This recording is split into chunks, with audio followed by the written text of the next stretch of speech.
Iran के एक drone को मारने के लिए अमेरिका को 10 गुना ज्यादा पैसा बहाना पड़ रहा है। आप देखिए कि दोनों के लिए इस वक्त लड़ाई जो है ना वो मैच नहीं हो रही है। ईरान क्या कर रहा है? ईरान इधर से क्या भेजता है भाई? ईरान भेजता है शाहेद ड्रोन। ये शाहेद ड्रोन उड़ते उड़ते जाता है और कहीं भी गिर के फट जाता है। इसकी कीमत क्या है? एक ड्रोन की कीमत 32 लाख एक ड्रोन की कीमत है। और इस ड्रोन को मार गिराने वाली मिसाइल की कीमत अमेरिका क्या करता है? मिसाइल से मारता है। अमेरिका जिस मिसाइल से मारता है उस मिसाइल मारता है अमेरिका। उस मिसाइल की कीमत कितनी है बॉस? उस मिसाइल की कीमत है 5 करोड़ से लेकर 36 करोड़ रुपए। अब आप अंदाजा लगाइए कि ईरान ये लड़ाई कैसे लड़ रहा है। ईरान 32 लाख का ड्रोन भेजता है, उसको मारने के लिए अमेरिका को 5 करोड़ से लेकर 36 करोड़ रुपए तक खर्च करने पड़ते हैं।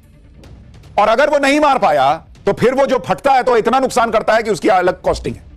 दावा है कि ईरान के खिलाफ पहले ही दिन के युद्ध में अमेरिका का $779 मिलियन खर्च हो चुका है।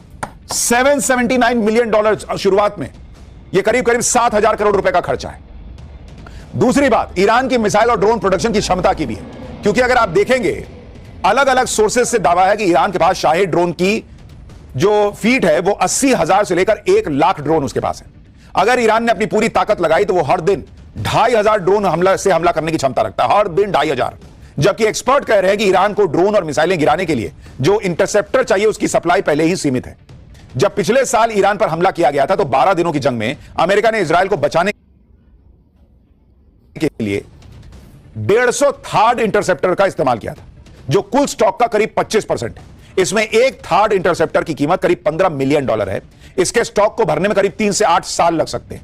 इसलिए अब एक्सपर्ट यह बातें कर रहे हैं कि कहीं ऐसा ना हो कि ईरान की मिसाइलें खत्म हो उससे पहले अमेरिका और उसके साथी देशों के पास जो इंटरसेप्टर मिसाइल होती है ड्रोन और मिसाइल को फोड़ने के लिए, वही खत्म हो जाए।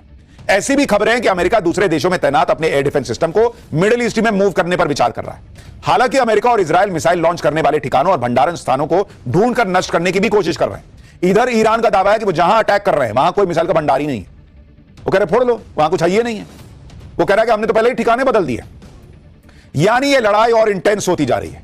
ये लड़ाई और लंबी खिंचेगी, इसके पूरे आसार लग रहे हैं, जो पूरी दुनिया के लिए तबाही लेकर आ सकता है। सस्ते ड्रोन और खतरनाक मिसाइल की ताकत के दम पर ईरान ने तबाही मचा रखी है। कोई सुरक्षा कवच इनको नहीं रोक पा रहा।